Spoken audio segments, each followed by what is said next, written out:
So imagine this, you are the most powerful man in America, and a judge looks at you and says, "Sir, open your mouth under oath or I open a jail cell." That's not a Netflix thriller. That's Donald Trump in late 2025. This is the story of how the court stopped letting Trump play chess and started playing handcuffs. Let's start with the headline everyone saw but nobody fully understood. A judge just denied a mistrial in the civil battery and defamation case brought by E. Jean Carroll. Carroll says Trump assaulted her in the 1990s and then defamed her decades later by calling her a liar.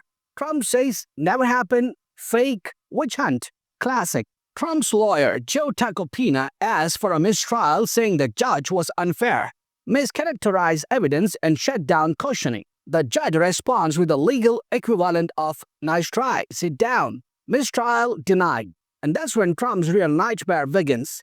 Because this wasn't just one case. See, Trump doesn't actually fear juries. He doesn't fear prosecutors. He doesn't even fear indictments. Trump fears testifying under oath because Trump has one superpower, talking, and one kryptonite, records. For decades, his strategy was simple: delay, appeal, stall, run out the clock, let witnesses age like milk.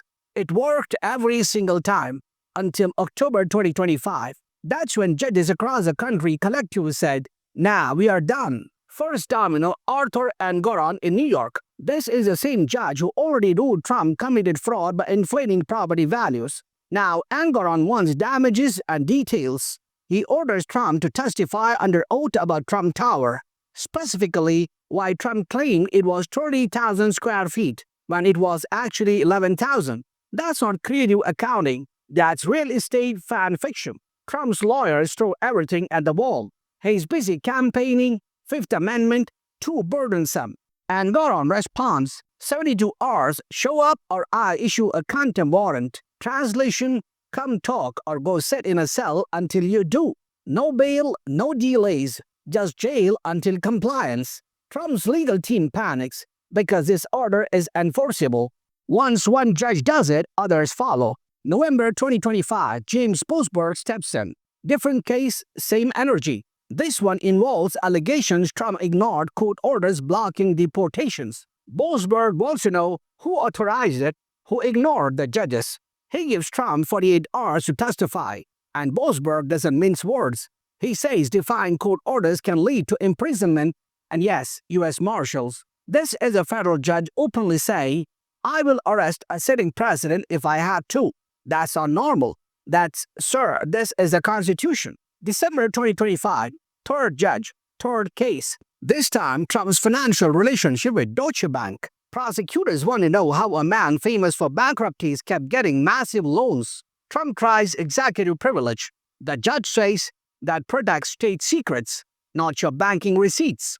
Trump is ordered to testify within 72 hours or face arrest. At this point, Trump's lawyers are running out of excuses and coffee. 3 judges, 3 deadlines, 0 escape routes. Now here's the trap. If Trump testifies on lies, perjury, federal crime. If Trump testifies and tells the truth, self-incrimination, also bad. If Trump refuses, contempt of court, immediate jail. This is a legal version of pick your poison. Trump tries option 4, the Fifth Amendment on everything. What is your name? I plead the Fifth. Legally allowed, but in civil cases, juries can draw negative inferences. Judges literally tell Trump, "We are going to assume the truth hurts," so he's losing without speaking. Eventually, Trump tries talking again. Big mistake. He claims he never personally inflated financial statements. Prosecutors pull out documents signed by Trump with handwritten notes. Oops, that's not a misunderstanding. That's a lie under oath. Boom, perjury exposure. Judges aren't amused. Excuses don't land. And now Trump has new charges created by his own mouth. November 28, 2025. Trump skips a deposition. Judge Boasberg issues a warrant for Trump's arrest. For about 48 hours, there is an active warrant for a president. U.S. Marshals prepare. This is the moment. Trump's lawyers scramble and cut a deal. Limited testimony, contempt paused. Trump shows up, pleads the Fifth, but answers some questions. Those answers, now evidence forever. This wasn't just legal, it was psychological. political, strategic. Judges stopped tolerating delay, appeals failed, immunity arguments collapsed. Trump looked scared and voters noticed. His lawyers quit. Reputable firms said hard pass. Representation got weaker. And every time Trump spoke, prosecutors cross-checked transcripts across cases. Contradictions piled up.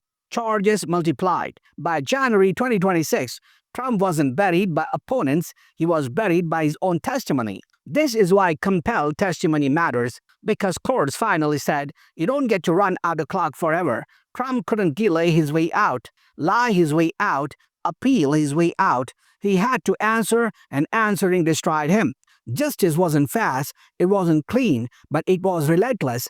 And for the first time, the system didn't blink. That's not revenge, that's accountability. And once the game stopped, Trump's collapse was inevitable. Roll credits.